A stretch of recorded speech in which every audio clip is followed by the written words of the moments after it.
نحمده ونستعینه ونستغفره ونعوذ باللہ من شرور انفسنا ومن سیئات اعمالنا من يهده الله فلا مضل له ومن يضلل فلا هادي له وأشهد أن لا إله إلا الله وأشهد أن محمدا عبده ورسوله اما بعد فاعوذ باللہ السمیع العلیم من الشیطان الرجیم من ہمزہ ونفخہ ونفثہ یا ایہا الذین آمنوا اتقوا اللہ حق تقاتہ ولا تموتن الا وانتم مسلمون یا ایہا الناس اتقوا ربکم الذی خلقکم من نفس واحدہ وخلق منها زوجها وبث منهما رجالا كثيرا ونساء واتقوا الله الذي تساءلون به والأرحام إن الله كان عليكم رقيبا يا أيها الذين آمنوا اتقوا الله وقولوا قولا سديدا يصلح لكم أعمالكم ويغفر لكم ذنوبكم ومن يطع الله ورسوله فقد فاز فوزا عظيما اما بعد فإن خير الحديث كتاب الله وخير الهدي هدي محمد صلى الله عليه وسلم وشر الأمور محدثاتها وكل محدثة بدعة وكل بدعة ضلالة وكل ضلالة في النار اما بعد فأعوذ بالله من الشيطان الرجيم ما يلفظ من قول الا لديه رقیب عتید۔ حمد و ثنا بزرگی کبریائی اللہ رب العزت کی شان اقدس کی تعریفوں کے ساتھ انگنت لا تعداد درود و سلام سید الاولین سید الآخرین امام المتقین محمد رسول اللہ صلی اللہ علیہ وآلہ وسلم کی ذات مبارکہ مطہرہ پر۔ عزیز سامعین کرام، سابقہ خطبہ جمعہ رمضان المبارک کا آخری جمعہ تھا۔ اس خطبہ جمعہ میں ہم نے گفتگو کی تھی کہ ہمیں اپنی نیکیوں کی حفاظت کرنی چاہیے۔ رمضان المبارک کے مہینے میں مالک کائنات نے جو ہمیں توفیق بخشی اپنی رحمت سے، اپنے فضل سے، اس توفیق کے ساتھ ہمیں آئندہ بھی نیکیاں کرنی چاہیے۔ اور سب سے بڑھ کر بات یہ ہے کہ ہمیں اپنی عبادات کی، نماز تراویح کی، صدقہ خیرات، جتنے بھی امور ہم رمضان المبارک کے مہینے میں سر انجام دیتے ہیں، ان کی حفاظت کرنی چاہیے، کہیں وہ ضائع نہ ہو جائیں، برباد نہ ہو جائیں۔ آج کا یہ خطبہ جمعہ بھی اسی عنوان اور اسی موضوع سے ہے۔ آج کے اس جمعہ میں ہم دیکھیں گے ہماری زندگی میں وہ کون سے معاملات اور کون سے امر ہیں جو ہماری عبادات کو، ہماری نیکیوں کو برباد کر سکتے ہیں، تاکہ ہم ان سے اپنے آپ کو محفوظ رکھیں، اپنے آپ کو بچانے کی کوشش کریں۔ نبی اکرم صلی اللہ علیہ وآلہ وسلم احد کے غزوہ میں خود بھی شریک تھے اور صحابہ کرام رضوان اللہ تعالی علیہم اجمعین، ان کی ایک بہت بڑی تعداد آپ کے ساتھ کافروں سے اسلام کی بلندی کے لیے اور اسلام کی شان و شوکت کے لیے لڑائی کر رہی تھی۔ امام منذری رحمۃ اللہ علیہ کی کتاب ہے الترغیب و ترہیب۔ انہوں نے نیکی کرنے کی جو بندے کے اندر رغبت اور شوق پیدا کرتی ہیں حدیثیں، اور جو کسی گناہ سے بچانے والی حدیثیں ہیں، ان کو جمع کیا ہے۔ پھر اس کتاب کے دو حصے کر دیے گئے۔ امام البانی رحمۃ اللہ علیہ نے اس کتاب میں جو حدیثیں صحیح سند سے تھی ان کو الگ، اور جن کی سند اسناد میں کمزوری تھی ان کا حصہ الگ کر دیا گیا۔ صحیح ترغیب و ترہیب میں 2883 نمبر حدیث ہے یہ۔ انس بن مالک فرماتے ہیں رضی اللہ تعالی عنہ، قتل غلام منا، غزوہ احد کے اندر ہمارے ساتھ انصار میں سے، مدینہ میں سے ایک بڑا دلیر نوجوان تھا، وہ لڑائی میں شریک ہوا اور اس لڑائی میں وہ لڑتا رہا۔ اتنی جواں مردی سے، اتنی دلیری سے، اتنی بہادری سے اس بندے نے اسلام کے دشمنوں کا مقابلہ کیا کہ پروردگار کائنات کی طرف سے اسے شہادت کی موت اس میدان میں نصیب ہو گئی۔ جب شام کو جنگ بند ہوئی، لوگ اپنے اپنے مقتولین کو، اپنے اپنے فوجیوں کو، اپنے اپنے لشکروں کو تلاش کرنے لگے۔ یہ جو لڑکا تھا، یہ نوجوان تھا، اس کی والدہ اس کو تلاش کرتی ہوئی آئی، ایک جگہ پہ اس کی ڈیڈ باڈی مل گئی، اس کا جسم ملا، جسم پر زخم ہی زخم لگے ہوئے ہیں۔ کئی اور صحابہ بھی اس خاتون کے ساتھ تھے۔ اللہ کے پیغمبر محمد صلی اللہ علیہ وآلہ وسلم بھی اسی خاتون کے ساتھ، اپنی صحابیہ کے ساتھ تھے۔ عورتیں بھی جنگوں میں آتی تھیں زخمیوں کا علاج معالجہ کرنے کے لیے، دیکھ بھال کرنے کے لیے، ان کا کھانا وغیرہ پکانے کے لیے۔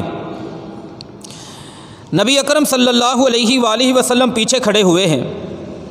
ماں تو ماں ہوتی ہے، ماں کا پیار بھی دنیا کا ایک مثالی پیار اور ایک مثالی محبت ہوتی ہے۔ ماں نے اپنے بیٹے کو اپنی گود میں رکھا، فَمَسَحَتْ عَنْ وَجْهِهِ التُّرَابَ، وہ جب مقتول ہو کے نیچے گرا، زمین کی مٹی اس کے سارے چہرے پر اس کی گرد و غبار پڑ گئی تھی۔ اس ماں نے بڑی محبت کے ساتھ اپنے دوپٹے کے ساتھ اپنے بیٹے کے چہرے سے مٹی کو صاف کیا۔ کچھ اور صحابی تھے، انہوں نے اس نوجوان کے جسم کو جب پلٹایا تو فوجدوا، انہوں نے دیکھا صخرۃ مربوطۃ علی بطنہ من الجوع، جنگ تھی غزوہ احد، اسلام میں مدینہ کے ابتدائی دور کی جنگ تھی۔ مسلمانوں کی معیشت بڑی کمزور تھی، کھانے پینے کی چیزیں اتنی نہیں تھیں، اشیاء خورد و نوش کم ہونے کی وجہ سے اس نوجوان کو بھوک بہت زیادہ لگی تھی۔ جنگ سے پہلے کھانے کے لیے کچھ نہیں تھا۔ اس نے کہا کہیں یہ نہ ہو کہ میرا پیٹ خالی ہے، میں دشمن کا مقابلہ نہ کر سکوں۔ اس نے اپنے پیٹ پر ایک پتھر رکھ کے اوپر مضبوطی سے کپڑا باندھ لیا تھا تاکہ میرا جسم سیدھا رہے، میں دشمنوں کا مقابلہ کروں۔ فوجدوا صخرۃ مربوطۃ علی بطنہ، لوگوں نے دیکھا کہ اس کے پیٹ پر پتھر بندھا ہوا ہے۔ اب اس بندے کی عظمت کا اندازہ کریں۔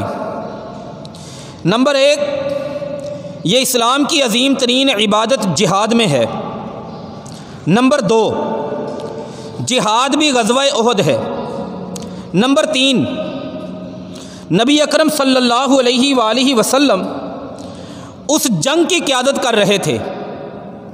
نمبر 4، اس بندے کے حالات یہ ہیں کہ کھانے کو کچھ نہیں ملا، لیکن اس نے کمزوری نہیں دکھائی، لڑائی کے لیے اپنے پیٹ پہ پتھر بندھا ہوا ہے۔ نمبر 5، بزدلی سے نہیں لڑا، اس قدر دلیری سے لڑا ہے کہ زمین پہ گرا تو پورے چہرے پر مٹی پڑ گئی۔ ماں ماں ہوتی ہے، پیار اس کا، محبت اس کی، اس کا انداز بڑا انوکھا ہوتا ہے، بڑا نرالا ہوتا ہے۔ ماں نے اپنے دوپٹے سے بیٹے کے چہرے کو صاف کیا اور بیٹے کی طرف منہ کر کے کہنے لگی، ہنیئا یا بنی بالجنہ، اے میرے بچے تجھے مبارک ہو، اللہ نے تجھے جنت عطا کر دی ہے۔ پیچھے اللہ کے رسول کھڑے تھے صلی اللہ علیہ وآلہ وسلم۔ آپ نے کہا وما یدریکی، اے میری صحابیہ، تجھے کس طرح پتہ چلا کہ اس کو اللہ نے جنت عطا کر دی ہے؟ تو کیا جانتی ہے؟ شاید اس بندے نے کبھی زندگی میں لا یتکلم بما لا یعنیہ، اس بندے نے اپنی زندگی میں کبھی اپنی زبان سے کوئی ایسا جملہ کہا ہو جس جملے کی وجہ سے آج اس کی ساری نیکیاں برباد ہو سکتی ہوں۔ پتہ چلا کہ نیکیوں کی حفاظت کے لیے سب سے زیادہ ضروری حفاظت عقیدے کے ساتھ ساتھ، منہج کے ساتھ ساتھ ہم مسلمانوں کے لیے اپنی زبان کی حفاظت ضروری ہے۔ اس کی عبادت کی 5 خوبیاں میں نے عرض کی، اپنی مثال آپ ہیں وہ 5 خوبیاں، لیکن نبی اکرم صلی اللہ علیہ وآلہ وسلم نے اس عظیم ترین عبادت کے ضائع ہونے کی وجہ یہ نہیں کہا کہ ہو گئی، اپنا شک ظاہر کیا کہ اگر اس بندے نے کبھی زندگی میں اپنی زبان کا غلط استعمال کیا ہو تو ہو سکتا ہے اس کی ساری عبادت برباد ہو جائے۔ پتہ چلا اس حدیث سے کہ بعض دفعہ انسان کی عبادت وہ بڑے عظیم مرتبے پر ہوتی ہے، بڑے اعلیٰ درجے کی ہوتی ہے، اور اللہ تعالیٰ کے ہاں لوگوں کی نظروں کے سامنے اللہ تعالیٰ کے ہاں بہت بڑا ثواب اور بہت بڑا اجر اس کا بیان ہوا ہوتا ہے۔ لیکن عین ممکن ہے انسان کی گفتگو، انسان کا کلام، انسان کی باتیں اس کی عبادت، اس کی بربادی کا سبب بن جائیں۔ 2883 نمبر حدیث صحیح ترغیب و ترہیب میں ایک اور مثال ہم دیکھتے ہیں اسی حوالے سے۔ نبی اکرم صلی اللہ علیہ وآلہ وسلم کے صحابی ابو ہریرہ فرماتے ہیں رضی اللہ تعالی عنہ، مسلم شریف کی حدیث ہے 2988 نمبر حدیث، یہ صحیح بخاری میں بھی آتی ہے 846 نمبر پر۔ سیدنا ابو ہریرہ فرماتے ہیں رضی اللہ تعالی عنہ، ان الرجل لیتکلم بالکلمات ما یتبین فیہا یذل بہا الی النار، ایک آدمی وہ اللہ کی عبادت کرتا ہے، وہ اللہ کا نیک بندہ ہوتا ہے، کسی جگہ پر بیٹھ کر اپنے یاروں میں، دوستوں میں، دکان پہ، مکان پہ، بیٹھک میں، رشتہ داروں کے گھر میں، مہمان کے روپ میں، کسی چوک میں، کسی ہوٹل میں، وہاں بیٹھے بیٹھے اس کی زبان سے ایک بات نکل جاتی ہے۔ وہ بات اسے نہیں اندازہ ہوتا کہ یہ بات جو میری زبان سے نکلی ہے، اس بات کا مطلب، اس بات کا مفہوم کہاں تک جا سکتا ہے۔ لا یلقی لہا بالا، وہ توجہ نہیں کرتا، لیکن وہ بات اللہ کو اتنی پسند آتی ہے کہ اللہ کریم اس بندے کے لیے قیامت تک کے لیے اپنا راضی ہونا لکھ دیتے ہیں۔ پھر وہی بندہ یا اللہ کا کوئی اور بندہ، ابو ہریرہ فرماتے ہیں رضی اللہ تعالی عنہ، لیتکلم بالکلمات یذل بہا الی النار، وہ بندہ اپنی کسی محفل میں، کسی دوستوں کے اکٹھ میں بیٹھ کر کوئی بات کرتا ہے، لا یلقی لہا بالا، اس بات کے بارے میں سوچ بچار نہیں کرتا کہ زبان سے نکلنے والے لفظ اللہ تعالیٰ کو کتنا ناراض کر سکتے ہیں، جس کے نتیجے میں وہ بندہ جہنم میں جاتا ہے، اور جہنم کی آگ میں اتنی گہرائی میں جا کر وہ گرتا ہے، ابعد مما بین المشرق الی المغرب، اتنا گہرا جہنم کی آگ میں اس کا مقام ہوتا ہے، اتنی دوری، جتنی دوری مشرق سے یہاں سے سورج طلوع ہوتا ہے، وہاں سے لے کر یہاں پہ سورج غروب ہو جاتا ہے، اتنا فاصلہ مشرق اور مغرب کے درمیان بھی نہیں، جتنی گہرائی آگ میں اس کی جگہ کی بن جاتی ہے۔ وجہ زبان سے ہونے والی بات، زبان سے نکلنے والا فکرہ۔ 2 حدیثیں ہو گئیں، نیکیوں کی حفاظت، اس کے لیے زبان کی حفاظت ضروری ہے۔ تیسری حدیث، اور یہ حدیث بھی بڑی اہمیت کی حامل ہے۔ آج کے دور میں ہم میں سے ہر بندہ مفتی ہے، ہر بندہ فتویٰ آپ کو دے سکتا ہے، اور ہمارا ایمانی جنازہ نکل چکا ہے۔ سب سے زیادہ اسلام کے اندر بھی جو کبیرہ گناہ ہے وہ انسان کی زبان کرتی ہے۔ جھوٹ کبیرہ گناہ زبان سے، چغلی کبیرہ گناہ زبان سے، غیبت کبیرہ گناہ زبان سے، تہمت کبیرہ گناہ زبان سے، جھوٹی قسم کبیرہ گناہ زبان سے، مسلمان پر لعنت کرنا کبیرہ گناہ زبان سے۔ چلتے جائیں، ایک لمبی لسٹ ہے کبیرہ گناہ زبان سے۔ میں اور آپ سمجھتے ہوں گے کہ یار چھوڑو، یہ زبان تو ہمارے جسم کے اندر ایک چھوٹی سی چیز ہے۔ میری اور آپ کی نظر، میری اور آپ کی سوچ، اس میں زبان چھوٹی ہے، لیکن حقیقت میں نہیں۔ حقیقت میں آپ قرآن و سنت کھول لیں، تب بھی قرآن و سنت کے حوالے سے زبان کی قیمت کیا ہے۔ اگر آپ اس بات کو سمجھ لیں، میں اللہ کی عزت کی قسم کھا کے کہتا ہوں کہ آپ اور میں اس معاملے میں شاید وہ نصیحت حاصل کریں جو ہماری عبادتوں کی بہترین حفاظت کی ضمانت ہمیں دے دے۔ اسلام کے اندر زبان کی قیمت کیا ہے؟ ایک بندہ کسی سے غلطی سے قتل ہو جائے، دین اسلام، اس کا قانون، دین اسلام والا دستور، یہ انگریزی قانون کی بات نہیں میں کر رہا، دین اسلام کا جو قانون ہے، آئین ہے، کانسٹیٹیوشن ہے، اس کے اندر اس بندے کو دیت دینی پڑے گی جس نے کسی مسلمان کو غلطی سے قتل کر دیا۔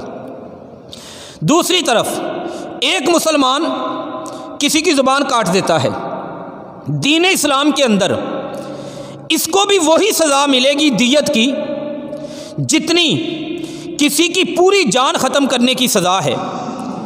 یعنی اس نقطے کو اگر آپ دیکھیں، جتنی قیمت ہماری پوری باڈی، پورے جسم کی ہے، اتنی ہی قیمت اس منہ میں موجود ہماری چھوٹی سی زبان کی ہے۔ اگر کوئی بندہ اس کو ضائع کر دے، قیمت کتنی ہے؟ میں نے عرض کیا ایک دیت۔ دیت کسے کہتے ہیں؟ یہ مسئلہ بڑا سمجھنے والا ہے۔ ہمارے ہاں باتیں بڑی سیدھی سی چلتی ہیں، دین کی کوئی بات آ جائے ہم اس کو بڑا لائٹ موڈ میں سنتے ہیں۔ دیت کیا ہے؟ ایک بندہ دوسرے بندے کی، ایک مسلمان دوسرے مسلمان کی زبان کاٹ دے، ضائع کر دے، اسے دیت دینی پڑے گی جتنی دیت پوری جان کی دینی پڑتی ہے۔ دیت کی قیمت کتنی بنتی ہے؟ دین اسلام نے 4 آپشن دیے ہیں۔ سب سے پہلے نمبر پر اونٹ۔ اونٹ کتنے دینے ہیں؟ 100 اونٹ دیت میں دینا پڑتا ہے۔ اونٹ کتنے کا ہے؟ اسے 100 سے ضرب آپ دے لیں۔ زبان کی قیمت دین اسلام کے اندر۔ اگر کسی کے پاس اونٹ نہیں، وہ گائے دینا چاہتا ہے، 200 گائے دینی پڑیں گی۔ اسلامی قانون یہ ہے، ایک بندے سے کسی مسلمان کی زبان ضائع ہو جائے، 200 گائے، یا اس کی قیمت آپ بنا لیں کتنی بنتی ہے۔ کسی کے پاس بکریاں ہیں، 2000 بکریاں دینی پڑیں گی۔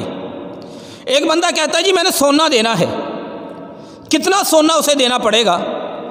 آج کے حساب سے اس سونے کی اگر قیمت لگائیں 1000 مسکال، آج کے حساب سے 3 کروڑ 60 لاکھ 3 کروڑ 60 لاکھ انسانی زبان کی قیمت آج کے دور میں بنتی ہے، دین اسلام نے مقرر کی ہے۔ ڈاکٹروں کے پاس جائیں، وہ بتاتے ہیں اس چھوٹی سی زبان پر 8000 بڈز موجود ہیں۔ سائنس کہتی ہے 8000 چھوٹی چھوٹی جگہ ہیں اس زبان کے اوپر، جو ہمارے منہ میں جب ہم چیز ڈالتے ہیں وہ ذائقہ محسوس کر کے ہمیں بتاتی ہے کہ تو نے جو منہ میں ڈالا ہے اس کا ذائقہ کیا ہے۔ 8000 بڈز، چھوٹے چھوٹے ٹکڑے جو اللہ تعالیٰ نے اس زبان کو عطا فرمائے۔ جب اتنی مہنگی چیز ہے، جب چیز مہنگی ہوتی ہے تو اس کے ساتھ ملنے والی اس کی رہنمائی والی جو بک ہوتی ہے، تعلیمات ہوتی ہیں، وہ بھی بڑی اہم ہوتی ہیں۔ یہی وجہ ہے سب سے زیادہ مسلمانوں کی عبادت، اس کو برباد کرنے والی مسلمان کے پاس جو چیز وہ اس کی زبان ہے۔ تیسری حدیث سنن ابی داود میں 4901 نمبر حدیث ہے، 4901۔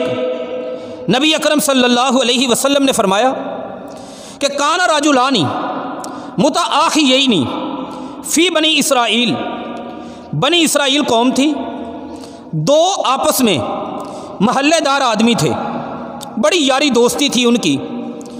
وہ یاری دوستی سے اوپر آ کے ایک دوسرے کے سگے بھائی بنے ہوئے تھے، ایک دوسرے کے ساتھ بھائیوں والا رہن سہن، سلوک، برتاؤ، چال چلن، لین دین وہ کیا کرتے تھے۔ ان میں سے ایک کان احدہما مجتہدن فی العبادۃ، ایک اللہ کی بڑی عبادت کرتا تھا، نماز کے اندر، زکوٰۃ کے اندر، روزے کے اندر، صدقے کے اندر۔ دوسرا بندہ مذنبن، وہ گناہ گار بندہ تھا، اکثر کوئی نہ کوئی گناہ، کوئی نہ کوئی غلطی اس بندے سے ہو جاتی تھی۔ جو عبادت کرنے والا پرہیزگار تھا وہ اسے کہا کرتا اکثر عن الذنب، تو میرا دوست بھی ہے، تو میرا بھائی بھی ہے، گناہ نہ کیا کر، رب کو ناراض نہ کیا کر۔ دوسرا گناہ کرنے والا خاموش ہو جاتا۔ ایک دن وہ پھر گناہ گار کسی گناہ میں ملوث ہو گیا بشری تقاضوں کے تحت، یہ نیک بندہ آیا اس کے پاس، کہا اکثر عن الذنب۔ روکنے کا بھی ایک انداز ہوتا ہے، ایک طریقہ ہوتا ہے، یعنی آپ بازو پکڑیں، کسی کی اصلاح کے نام سے مروڑنا شروع کر دیں۔ گریبان سے جب کسی کو پکڑ کے ہم کہیں گے کہ میں نے تو یہ گناہ نہیں کرنے دینا، تو شاید جو گناہ وہ کر رہا ہو وہ چھوٹا ہو، وہاں پر اس سے بڑا فتنہ کھڑا ہو جائے۔ اصلاح کا بھی ایک انداز ہوتا ہے، اصلاح کا بھی ایک طریقہ ہوتا ہے کسی کو سمجھانے کا۔ کہا تو نہ کر، بڑی سختی سے کہا۔ وہ گناہ میں تھا، گناہ میں اس کا انٹرسٹ تھا، اس کی دلچسپی تھی، غصے میں آ گیا۔ وہ کہنے لگا تو جا کے اپنی عبادت کر۔ یہ عبادت گزار، سنن نبی داود 4901 نمبر حدیث، کہا میں جا کے اپنی عبادت کرتا ہوں، لیکن میں تجھے بتاؤں اللہ کی قسم کھا کے کہ لا یغفر اللہ لک، میں تو جا رہا ہوں عبادت کرنے کے لیے، لیکن میں تجھے اللہ کی قسم کھا کے کہتا ہوں اللہ تجھے بخشے گا نہیں، تجھے بتا رہا ہوں یدخلک اللہ النار، تجھے اللہ جہنم کی آگ میں پھینکے گا۔ ہم بھی کہتے ہیں یہ فلاں بخشا گیا نا تو ساری دنیا بخشی جائے گی، فلاں جنت میں چلا گیا تو ساری دنیا چلی جائے گی، یہ فکریں ہماری زبانوں پر بھی ہیں۔ نبی اکرم صلی اللہ علیہ وآلہ وسلم نے فرمایا فمات جبیعا، وفات ہو گئی، ابھی قیامت آنی ہے، حساب کتاب ہونا ہے، لیکن کچھ لوگوں کی مثالیں اللہ نے اپنے بندوں کو سمجھانے کے لیے اپنے پیغمبروں کی زبانوں سے ہم تک پہنچا دی۔ فرمایا اللہ کے ہاں جو حساب ان کا ہے، اس کی کیفیت، اس کا منظر، اس کی تصویر، اس کا نقشہ یہ بنتا ہے کہ اللہ اس بندے سے پوچھیں گے، جس بندے نے کہا تھا کہ تیری بخشش نہیں ہونی، تو نے جہنم میں جانا ہے، میں جا کے عبادت کرنے لگا ہوں، اللہ کا اس سے سوال ہوگا کہ مجھے ایک بات بتا، تو جانتا ہے کہ ما انا بفاعل، میں کیا کرنے والا ہوں؟ یا اللہ مجھے نہیں پتا۔ اللہ دوسرا سوال کریں گے کہ میں اس بندے کو جنت میں داخل کروں، تیرے پاس طاقت ہے کہ تو مجھ سے چھین کر اس کو جہنم میں پھینک دے؟ یہ عبادت گزار کہے گا نہیں، اللہ کہے گا تو جہنم میں چلا جا، اور اس گناہ گار کو میں نے اپنی رحمت سے بخش دیا ہے۔ ابو ہریرہ رضی اللہ تعالیٰ عنہ اس حدیث کو بیان کرتے تھے۔ حدیث مکمل ہونے کے بعد وہ لوگوں کو کہا کرتے تھے کہ لوگوں دیکھو، انہ لتکلم بکلمۃ اوبقت دنیاہ و آخرتہ، لوگوں اس بندے کو دیکھو، اس نے اپنی زبان سے ایک جملہ کہا ہے، اپنی دنیا بھی برباد کر لی اور اپنی آخرت بھی برباد کر لی۔ اپنی زبانوں کو سنبھال لو۔ 3 حدیثیں میں نے عرض کی ہیں۔ یہ بندہ بڑا عبادت گزار تھا، جو بھی رب نے کسی کو توفیق دی رمضان المبارک کے مہینے میں، کسی نے افطاریاں کروائیں، کسی نے سحریاں کروائیں، کسی نے خرچ کیے، فطرانے دیے، صدقے دیے، زکوٰۃ نکالی، گناہوں سے رکے، نمازیں پڑھی، جماعت کے ساتھ تراویح پڑھی، روزہ رکھا 15 گھنٹے کی بھوک اور پیاس۔ اپنی عبادت کی حفاظت بھی کرنی ہے ہم نے۔ کوئی مال کما لینا اسے نہیں برباد ہونے دیتا۔ نیکیاں دنیا کی بے سرمایہ جس کو قیمت دے کر نہیں خریدا جا سکتا، وہ دولت ہے۔ اس دولت کی حفاظت کیجیے۔ اس دولت کے ضائع ہونے کا سبب، بہت بڑا سبب، وہ ہمارے منہ میں یہ چھوٹی سی زبان ہے۔ 3 حدیثیں، ایک صحیح بخاری میں ایک فقرہ بول کر، ایک یہ حدیث اور ایک نبی صلی اللہ علیہ وسلم کے ساتھ لڑنے والا جب ماں نے کہا، یہ تینوں حدیثیں بتاتی ہیں۔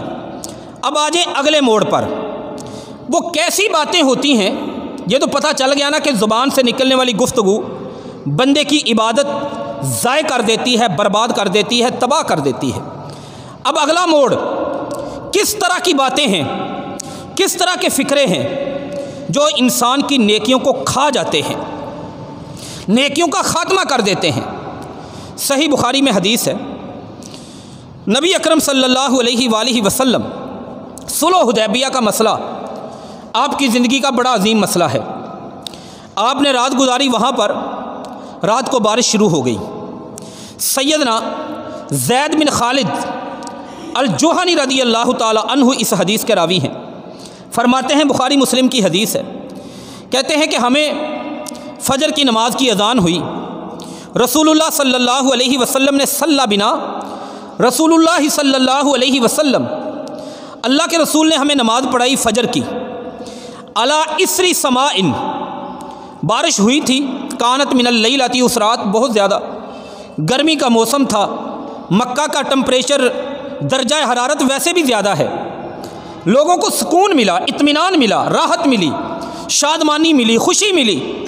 حدیبیہ کے مقام پر صلح سے پہلے کی بات، نبی اکرم صلی اللہ علیہ وسلم نے ایک سوال کیا صحابہ سے، کہا ایک بات بتاؤ، تم جانتے ہو اتدرون ماذا قال اللہ ربکم، تمہارے رب کا آج کی رات پیغام کیا آیا ہے؟ اللہ کے رسول ہمیں نہیں پتا۔ اللہ ورسولہ عالم، اللہ کریم کا پیغام کیا ہے یا تو اللہ کو پتا ہے یا آپ اللہ کے رسول ہیں، آپ کو پتا ہے۔ میرے نبی محمد صلی اللہ علیہ وآلہ وسلم نے فرمایا کہ اللہ تعالیٰ کا فرمان ہے کہ آج کی رات رب نے تمہیں بارش عطا فرمائی، یہ نعمت ہے رب کی، لیکن اس بارش کے بعد، اچھا یہ لوگ کون ہیں؟ صحابہ اکرام رضوان اللہ تعالی علیہم اجمعین۔ یہ لوگ کون ہیں جن کے بارے میں آیت اتری، لقد رضی اللہ عن المؤمنین اذ یبایعونک تحت الشجرہ، کہ جب وہ آپ کے ہاتھ پہ ہاتھ رکھ کے بیعت کر رہے تھے نا، اللہ آسمانوں پہ ان سے راضی ہو گیا تھا۔ کسی سے راضی دنیا میں اس کا ماں باپ، اس کے بہن بھائی، اس کے علاقے کے بڑے، وہ بندہ بڑے نصیب اور مقدر والا ہے جس سے اس کا رب عرش بری پر راضی ہو جائے۔ یہ وہ لوگ تھے رضوان اللہ تعالی علیہم اجمعین۔ ان لوگوں کو میرے پیغمبر محمد مصطفیٰ صلی اللہ علیہ وسلم نے کہا، اللہ کا پیغام رات کو آیا ہے۔ اللہ کے رسول کیا آیا ہے؟ کہا پیغام یہ ہے، اس بارش کے بعد کئی لوگ، اللہ کا فرمان ہے کہ ایسے ہیں، اصبح عبادی مومن بی و کافر بی، کئی لوگ ایسے ہیں کہ ان کا اللہ پر ایمان ہے، اور کئی لوگ ایسے ہیں جنہوں نے اللہ پر ایمان کو چھوڑ کر کفر کر لیا ہے۔ صحابہ کو یہ بات بڑی ہلا دینے والی تھی۔ اللہ کے نبی صلی اللہ علیہ وسلم کیسے؟ فرمایا جس نے بارش کے بعد کہا مطرنا بنوع کذا و کذا، بارش آئی ہے، فلاں ستارہ فلاں ستارے کے پاس چلا گیا تھا اس لیے بارش برسی ہے، فرمایا وہ سارے کافر ہو گئے۔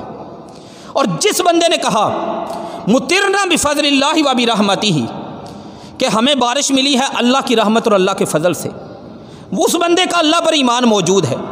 ایک فکرہ ہے جو زبان سے نکلا، بندے کی زندگی بدل کے چلا گیا۔ نبی اکرم صلی اللہ علیہ وآلہ وسلم کا یہ فرمان، پتہ چلا اس زبان سے نکلنے والے فکرے، چلیں ہم تو چھوڑیں، ایک اور مثال لے لیتے ہیں، کس طرح کی باتیں ہیں، اس زبان کی گفتگو کس طرح کی، جو بندے کی نیکیوں کو تباہ کرتی ہے۔ ترمذی کی حدیث 25/02/2502 جامع ترمذی میں نبی اکرم صلی اللہ علیہ وآلہ وسلم بیٹھے ہیں، ماں جی عائشہ صدیقہ رضی اللہ تعالی عنہا بھی بیٹھی ہیں، اور عائشہ رضی اللہ تعالی عنہا کوئی معمولی ہستی نہیں۔ بڑی حیرانگی کی ایک بات، دنیا پہ یوسف علیہ السلام پہ تہمت لگی، اللہ کے پیغمبر تھے، صفائی کس نے دی؟ وہی کا ایک، لوگ کہتے ہیں بچے نے دی، قرآن و سنت میں ثبوت نہیں ہے۔ قرآن یہی کہتا ہے شاہدہ شاہد من اہلیہا، صفائی کسی صفائی دینے والے نے دی، گواہی دی کسی گواہی دینے والے نے، بہرحال مخلوق میں سے کسی نے صفائی دی۔ عیسیٰ علیہ السلام کی والدہ مریم پہ تہمت لگ گئی علیہ السلام، صفائی ایک بچے نے دی، عیسیٰ علیہ السلام نے۔ صحیح بخاری میں حدیث، جریج ولی پہ تہمت لگی، صفائی ایک بچے نے دی۔ لیکن جب تہمت لگی مومنوں کی ماں نبی کی زوجہ صدیق کی بیٹی عائشہ رضی اللہ تعالی عنہا پر، تو صفائی دینے کے لیے پروردگار کائنات نے کسی بچے کو نہیں بلایا، صفائی کے لیے اللہ کے پیغمبر موجود تھے، ان کے دل پہ القاء کر کے ان سے صفائی نہیں بیان کروائی۔ امت کے صدیق موجود تھے، ابو بکر صدیق رضی اللہ تعالی عنہ، صفائی ان سے بھی نہیں لی گئی۔ زمین پہ سوچیں بولیں، اللہ قرآن کے الفاظ بنا دے، عمر موجود تھے رضی اللہ تعالی عنہ، صفائی ان سے بھی نہیں لی گئی۔ جن سے فرشتے بھی حیا کریں عثمان، صفائی ان سے بھی نہیں لی گئی رضی اللہ تعالی عنہ۔ اور وہ ہستی سیدنا علی بن ابی طالب رضی اللہ تعالی عنہ، جن کے بارے میں پیغمبر فرمائے من کنت مولاہ فعلی مولا۔ بعض لوگوں کو سند پہ اشکال ہے کہ جو مجھے دوست سمجھتا ہے اسے علی کو بھی دوست بنانا پڑے گا رضی اللہ تعالی عنہ۔ علی سے بغض، منافقت رکھنے والا، جس کے دل میں منافقت ہے اس کے دل میں علی کے ساتھ بغض ہوگا رضی اللہ تعالی عنہ۔ مومن بندہ علی سے محبت کرے گا رضی اللہ تعالی عنہ۔ یہ ہستیاں موجود تھی، صفائی نہیں لی۔ خود پروردگار کائنات نے جبریل امین کو قرآن دے کر سورۃ نور کی آیتیں بھیجی، جاؤ جا کے عائشہ رضی اللہ تعالی عنہا کی صفائی۔ آج بھی وہ قرآن پاک میں آیات موجود ہیں، ان الذین جاؤوا بالافک عصبۃ منکم، پارہ نمبر 18 میں سورہ نور میں یہ ہستی ہے جنہی کے کمرے میں اللہ کے پیغمبر فوت ہوئے۔ میں کہتا ہوں پوری زمین کا وہ ٹکڑا بڑا خوش نصیب ٹکڑا ہے، یہاں میں میرے پیغمبر کا جسم دفن ہوا۔ رب نے کون سی جگہ پسند کرائی؟ مسجد نبوی نہیں، مسجد حرام نہیں، مدینہ کا بقیع قبرستان نہیں، عائشہ رضی اللہ تعالی عنہا کا کمرہ، ان کے کمرے کی، ان کے گھر کی ایک نکر کے نبی کی قبر عائشہ کے کمرے میں بنے گی رضی اللہ تعالی عنہا۔ اتنی عظمتیں، اتنی فضیلتیں۔ جب میرے پیغمبر کی روح جسم کا ساتھ چھوڑتی ہے تو سر اللہ کے رسول صلی اللہ علیہ وسلم کا عائشہ رضی اللہ تعالیٰ عنہ کی گود میں ہوتا ہے۔ یہ ساری فضیلتیں اس ہستی کے پاس ہیں۔ اتنی عظیم ہستی، جامع ترمذی کی 2502 نمبر حدیث، ایک دن میرے پیغمبر نبی صلی اللہ علیہ وسلم کو کہا، اللہ کے رسول صفیہ کے پاس وقت زیادہ گزارتے ہیں آپ، حسبک من صفیہ قضا و قضا، قال بعض الرواة تانی کثیرۃ۔ اللہ کے نبی صلی اللہ علیہ وسلم، آپ کی اس بیوی کا قد چھوٹا ہے۔ اب یہ بات ہمارے ہاں بڑی عام سی بات ہے، ہم تو جگتوں کے چیمپئن بننے کی کوشش کرتے ہیں۔ کوئی بندہ ہمارے سامنے کسی کو ذلیل کر دے، ہم سمجھتے ہیں اس جیسا فنکار بندہ نہیں، یار یہ بندہ ہے، ٹیلنٹ ہے تو اس کے پاس۔ ہمیں اس بات پر اللہ تعالیٰ سے توبہ کرنی چاہیے۔ صرف اتنی بات کہی کہ صفیہ کا قد چھوٹا ہے رضی اللہ تعالی عنہا کا، اور کہنے والی ہستی، یہ ساری فضیلتیں، یہ سارے مقام، یہ سارے درجے، یہ سارے مرتبے ان کے پاس ہیں، عائشہ رضی اللہ تعالی عنہا کے پاس۔ میرے پیغمبر کے چہرے کا رنگ بدلا، کہا عائشہ لقد قلت کلمۃ لو مزجت فی البحر لمزجتہ، تیرے منہ سے نکلا ہوا یہ جملہ اور فکرہ اگر اس کو جا کے سمندر کے پانی میں ڈال دینا، لمزجتہ، سمندر کا سارا پانی زہریلا ہو جائے گا۔ اب جہاں پر جو بات سوچنے والی ہے، اس زبان سے نکلنے والا فکرہ جو سمندر کے پانی میں ڈالا جائے، جس کی گہرائی کا نہیں پتہ، لمبائی کا نہیں پتہ، وسعت کا نہیں پتہ، چوڑائی کا نہیں پتہ، پانی کی مقدار کا نہیں پتہ کہ وہ ہے کتنا، اس سارے پانی کا ذائقہ جو بدل سکتا ہے، وہ جملہ اگر میری نیکیوں میں آ جائے تو میری نیکیوں کا حشر کیا کرے گا، میری نمازوں میں آ جائے تو میری نمازوں کی بربادی کیسے اڑائے گا، وہ میری تلاوتوں کا حشر وہ کیا کرے گا۔ تو اپنی نیکیوں کی حفاظت کیجیے۔ رمضان میں نیکی کرنا یہ اللہ کی توفیق اور اللہ کا فضل ہے، اور پھر اس نیکیوں کو بچا کے رکھنا، حفاظت کرنا، یہ ایک مسلمان کی سب سے بڑی ذمہ داری ہے۔ اور نیکیوں پر جو ایک بارود بن کر، بم بن کر جو چیز گرتی ہے، وہ ہماری زبان سے نکلنے والی گفتگو اور ہمارے فکرے ہیں۔ نبی اکرم صلی اللہ علیہ وسلم نے عائشہ رضی اللہ تعالیٰ عنہ، اور ماں جی نے کیا جواب دیا، اللہ کے نبی حقیت انسانن، میں نے کوئی اتنی خطرناک بات تو نہیں کہی، اس کا قد چھوٹا ہے، میں نے کہہ دیا چھوٹا ہے۔ میرے نبی صلی اللہ علیہ وسلم نے فرمایا نہیں، دین اسلام کو یہ بات پسند نہیں کہ تم کسی کا مذاق اڑاؤ، نہیں کہہ سکتے۔ ہمارے سامنے تو بندہ گزرے، ہم اس کی ایک ایک چیز پہ تبصرہ کرتے ہیں۔ 2275 نمبر حدیث سنن ابن ماجہ کی 2275، میرے نبی محمد صلی اللہ علیہ وسلم نے مسئلہ بیان کیا، کہا کہ سود جو ہے نا، للربا 72 درجہ، سود کا گناہ اس کے اگر ٹکڑے بنائے جائیں، حصے بنائے جائیں، 72 حصے بنتے ہیں۔ 2275 نمبر حدیث سنن ابن ماجہ کی۔ اچھا، اللہ کے نبی صلی اللہ علیہ وسلم 72 فرمایا سود کے گناہ کے 72 حصے بنتے ہیں۔ ان 72 میں سے سب سے چھوٹا ایساروہا ان ینکح الرجل امہ، کوئی آدمی اپنی سگی ماں سے منہ کالا کرے، یہ سب سے چھوٹا حصہ ہے اس کا۔ صحابہ تو تھوڑی دیر ڈرے، پھر کہنے لگے اللہ کے نبی صلی اللہ علیہ وسلم، عبداللہ بن مسعود راوی ہیں رضی اللہ تعالی عنہ اس حدیث مبارکہ کے، کہا اللہ کے نبی صلی اللہ علیہ وسلم یہ تو سب سے چھوٹا ہے، سب سے بڑا گناہ بھی سمجھا دیں۔ فرمایا سب سے بڑا گناہ وہ یہ ہے کہ عرض الرجل المسلم، کسی مسلمان کو بے عزت کرنا، کسی مسلمان کو ذلیل کرنا۔ اور یہ فرض اللہ معاف فرمائے ہماری اکثریت ہر چوک میں، چوراہے میں، محفل میں، مجلس میں، بیٹھک میں، تھڑے پہ، چبوترے پہ بیٹھ کر بڑی ذمہ داری سے سر انجام دیتی ہے۔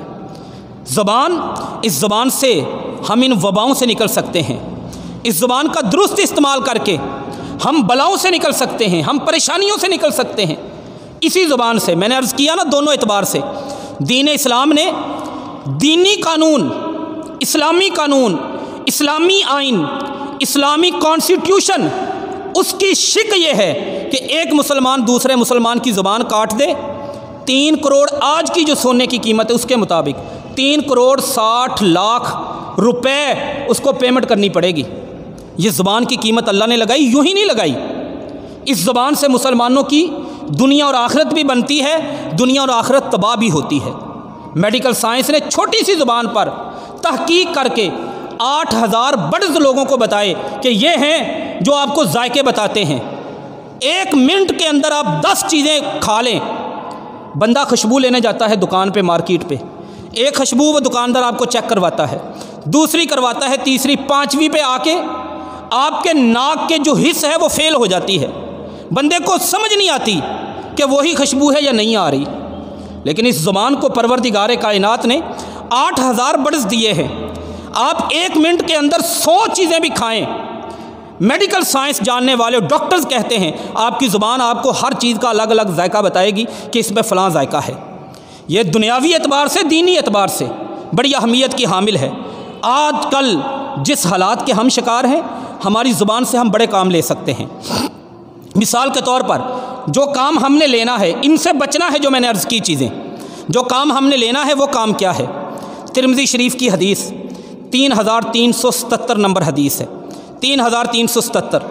نبی اکرم صلی اللہ علیہ وسلم نے کہا صحابہ کو، سب کو مخاطب کر کے، الا انبئکم بخیر اعمالکم، صحابہ آج تمہاری عبادات، تمہارے عمل میں سے سب سے ٹاپ کی چیز تمہیں بتانے والا ہوں۔ اچھا، یہ سوال اللہ کے نبی نہ بھی کرتے تو کیا حرج تھا، سیدھا ہی بتا دیتے۔ یہ سوال کیوں کیا؟ لوگوں کو توجہ، لوگوں کی اپنی طرف کرنے کے لیے، لوگوں کو جگانے کے لیے، بیدار کرنے کے لیے کہ بندے ذرا تسلی سے، اطمینان سے بات سن بھی لیں، سمجھ بھی لیں۔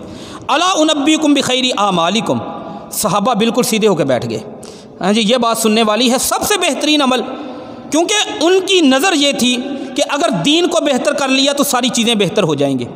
نبی صلی اللہ علیہ وسلم نے نہیں بتایا، اگلی بات کر دی، فرمایا وہ عمل بھی سب سے بہتر ہے، اس کے ساتھ ساتھ ارفعھا من درجاتکم لدرجاتکم، تمہارے جو درجے ہیں نا جنت میں، یہ عمل ان کو بھی اوپر لے جائے گا۔ ان کا شوق اور پیدا ہو گیا۔ 2 باتیں ہوگی، 5 باتیں بتائیں۔ تیسری بات فرمایا وہ عمل ایسے ہیں ازکاہا، تمہارے جتنے بھی عمل ہیں، شاید کوئی بھی عمل تمہارے اتنے گناہ ان کو ختم نہ کر سکے جتنے وہ عمل جو میں بتانے والا ہوں وہ تمہارے گناہوں کا خاتمہ کرے گا۔ 3 باتیں ہو گئیں، صحابہ کا شوق اور بڑھ گیا۔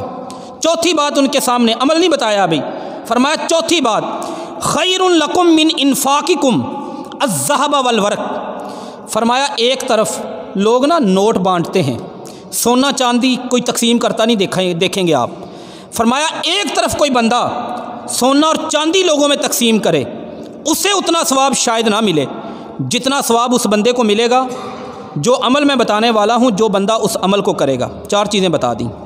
5ویں چیز فرمایا جو عمل میں تمہیں بتانے والا ہوں خیر لکم، وہ تمہارے لیے اس عمل سے بھی بہتر ہے کہ تم جاؤ دشمن سے لڑنے کے لیے، ان تلقوا عدوکم فیضربوا اعناقکم وتضربوا اعناقہم، تم ان کی گردنیں اتار کے پھینک دو، دشمن تمہاری گردنیں اتار کے پھینک دے، اس سے بھی وہ عمل تمہارے لیے بہتر ہے۔ جب 5 چیزیں مکمل ہوئی، صحابہ نے کہا بلا بتائیں اللہ کے نبی صلی اللہ علیہ وسلم۔ آپ نے صرف 2 لفظ بولے، فرمایا اس زبان سے اللہ کا ذکر کرتے رہو۔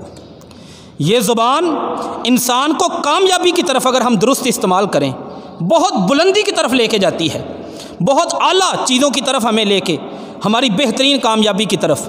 تو ساری باتوں کا خلاصہ سب سے پہلے نمبر پر کہ اپنی نیکیوں کی حفاظت کیجیے۔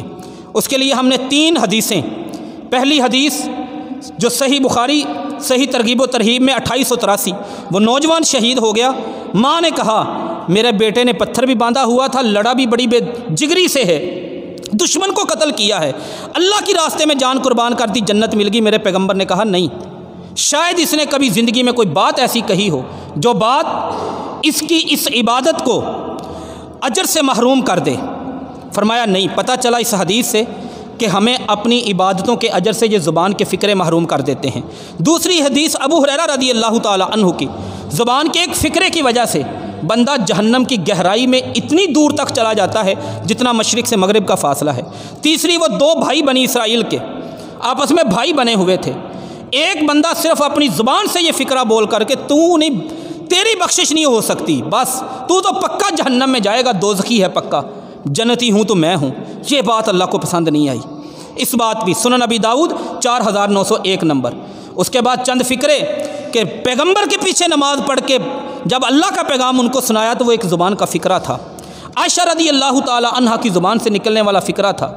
تو اس لیے اپنی زبانوں کی حفاظت، جو ہم گفتگو کرتے ہیں، جو ہم کلام کرتے ہیں، سوچ لیجئے کہ یہ فکرہ میرے اللہ کو پسند آئے گا کہ نہیں، میرے اللہ کو ناراض کرنے والا تو نہیں، میری نیکیوں کی بربادی کا سبب بننے والا تو نہیں۔ اللہ سے دعا ہے اللہ تعالی ہم سب کو عمل کی توفیق دے۔ وما علینا الا البلاغ المبین۔